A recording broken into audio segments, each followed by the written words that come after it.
discussing the science and evidence behind this Ayurvedic medicine, Shilajit. Because it is an Ayurvedic medicine and has been used for thousands and thousands of years for health benefits, there isn't a ton of research behind the efficacy behind it. I thought that it would be really interesting to actually take a look at some of that evidence and then kind of present it to you guys. I also guinea pigged myself and used this for a couple of weeks just so I could see how it affected my own health. Just a little disclaimer for you guys, Pure Himalayan Shilajit, this product right here. They did reach out to me and they wanted to see if I wanted to try this. Just wanted to let you guys know that other than supplying the product, they are not sponsoring this video whatsoever. Everything that is going to come out of my mouth is purely from my own research, my own opinion of the product. Now we're going to get into the science behind Shilajit. What the heck is it? It is this tar-like substance that is rich in fulvic acid and is only found in the Himalayan or the Tibet mountains. I don't know why she always wants to drink water when I'm filming. What's so great about fulvic acid, easy to understand term, attracts different types of minerals, antioxidants, and other trace elements to itself and creates these complicated chemical composition of a bunch of different trace minerals. Works as a sponge to help absorb other minerals, elements, antioxidants, nutrients, vitamins from the food we digest, and it also is a source of trace minerals. It's rich in zinc, magnesium, copper, calcium, potassium, basically any kind of trace mineral or trace element that you can think. Transition into the benefit claims that it has. Probably a list of 10 or 12 benefits that it has, but I'm going to be focusing on 3 for this video in particular. First one I want to talk about is energy and workout recovery. The second one I want to go through is skin vitalization in regeneration. Third one is kind of a little bit of a modge podge. I want to talk about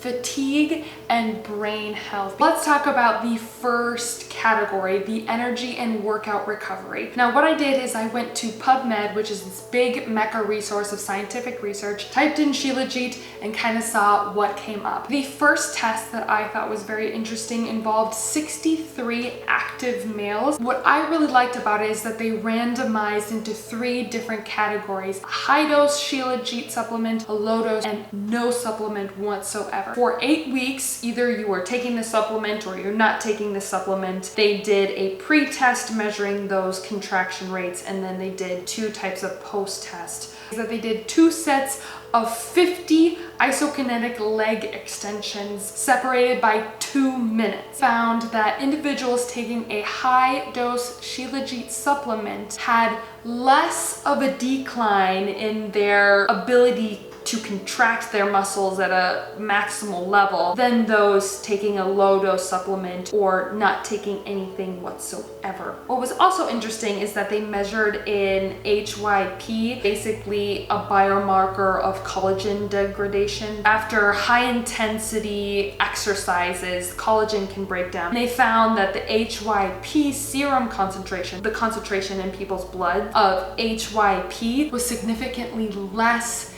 in those after the exercises taking a high dose Shilajit supplement. So what the study concluded is that this high dose Shilajit supplement actually helping these athletes retain maximal concentric motion of their muscle. Very important, especially in endurance sports. Only thing I did not love about this study is that it didn't talk a lot about what the athletes were doing outside of this type of exercise, doing other things other than sitting around waiting for 8 weeks to do this study. If the high dose supplement Shilajit group just happened to be the more active individuals, maybe these results were from things other than the Shilajit supplement.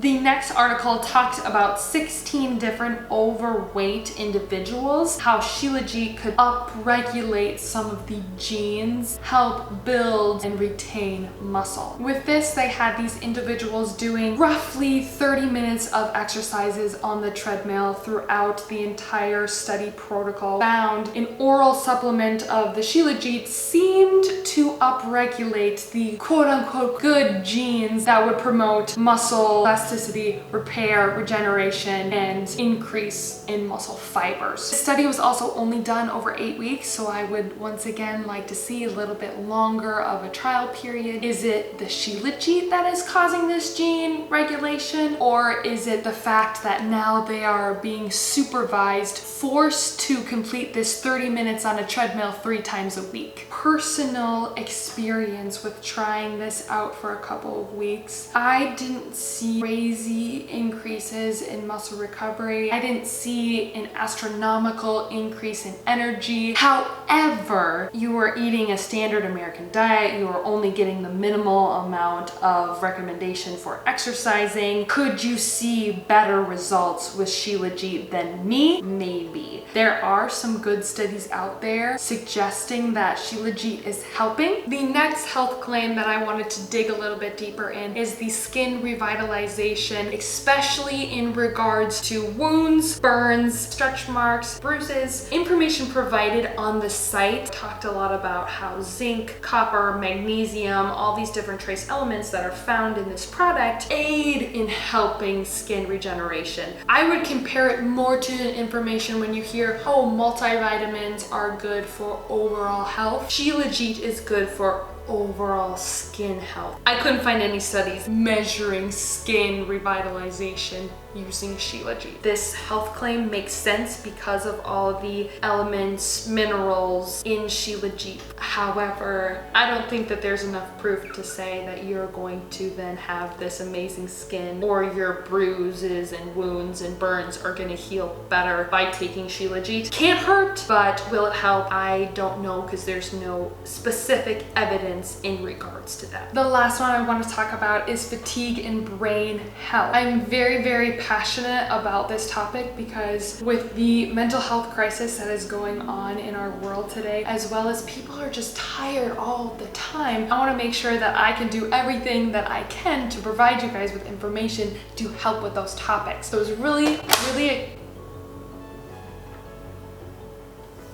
sorry about my janky laptop case. I found 2 really interesting research articles, one talking about chronic fatigue syndrome and the other one talking about brain edema and intracranial pressure. It's not good if you have those things, let's just put it that way. The only issue that I had with these studies is that they were both performed in rats. Rat brain does not equal human brain. They gave them quote unquote chronic fatigue syndrome, and then the rats were treated with Shilajit, and what they found in this study is that rats receiving a higher dose of the Shilajit, their mitochondria, which is kind of like the energy producer in our cells, were functioning at a better rate than the other rats with a lower dose of Shilajit. They speculated that ergo it will help with their fatigue syndrome. The reason I'm talking about it is because it warrants further research in this topic. Interesting if they could open this up to human studies and see if it could help in a human population. The second one I thought was very promising. So this study took 105 male rats with this brain edema and high intracranial pressure and injected them with different dosages of Shilajit. Brain edema means that there is swelling going on in your brain, and this swelling causes the pressure within your skull to be raised, and they found that the Shilajit treated groups had significantly less brain edema and intracranial pressure than rats who were taking a lower dose or no dose at all. This study was very promising to me. Once again, I would like to see it in a human population before I can say, yep, if you got brain edema, just have Shilajit and you'll be fine. Basically, I was given 3 different types of Shilajit, one a solid, one a powder, and one this like gooey substance. And then I was also given instructions. I assume you'd get those same instructions if you ordered one of their products. Also kind of goes through which is which, what product suits your life, and then also has a chemical profile, which I thought was super positive on their sites. And they even talk about, feel free to contact us for our certificate of analysis if you have any safety concerns. I also like that they were super upfront about any possible side effects like headache, fatigue. They had stomach issues, issues making immune systems more sensitive. So they talked about not using it during the flu season right away. And obviously if you have an autoimmune disease, if they're making your immune system more sensitive, if you have an autoimmune disease, obviously your immune system is super sensitive. So wouldn't recommend that for you. And then they talked about kind of how to use it. Biggest takeaway that I had, don't mix it with tap water. Tap water has chloride and other chemicals in it that can react with the Shilajit, making it not so safe for you. Also talked about taking it straight without food in the early morning or the evening. I understand why they want me to take it straight, but guys, this stuff, it says it may taste bitter. No guys, it tastes kind of like ash. It was not the worst thing I've ever tried, but it is very bitter. They also came with little measuring cups. Also talks about using these guys to make sure you're getting the right and proper dosage of this. So with that, what are my overall ideas about Shilajit? I think Shilajit, just like with any other dietary substance, you have to be very, very careful of where you get it, because purity and safety and efficacy are utmost important things for your health. I thought that this company did a really good job. You can ask them for their certificate of analysis of their purity. Other Shilajit companies, I don't know, because they haven't given me their product and I haven't talked to them. That doesn't mean that this is the only safe product out there. I don't know that because I wasn't looking at other Shilajit products. In regards to the health claims that it made, overall idea of it can't hurt. It can only help or improve. I did look at the safety of it. It seems like it's a very safe product to take. You do have to cycle through it. So if you take it for an extended period of time, then you have to be off of it also for an extended period of time. And if you get the product, sort of coaches you through that. You have to then, as a consumer, do a little bit of your own research and see if it is worth the hassle of taking it every day, 2 to 3 times a day if you want certain benefits, and also the cost of the product. Overall, I think it's promising. It's been used for 5,000 years for a reason. So I think it's something that we really should do more research on in humans in a longer period of time, in a bigger study session. I didn't really have any problems with it when I was taking it. Modest increase of energy, modest increase of muscle recovery, not anything that was too dramatic or a hallelujah moment. That's kind of the lowdown on my research and opinion of pure Himalayan Shilajit. If you guys have any questions, feel free to put it down in the comments or go over to my Instagram at Apothecary Mindset and learn a little bit more. If you want more videos like this, let me know. I love researching. In our world today, there's too many popping of pills and I would like to get rid of that. Thank you guys so much for watching and we'll see you next time.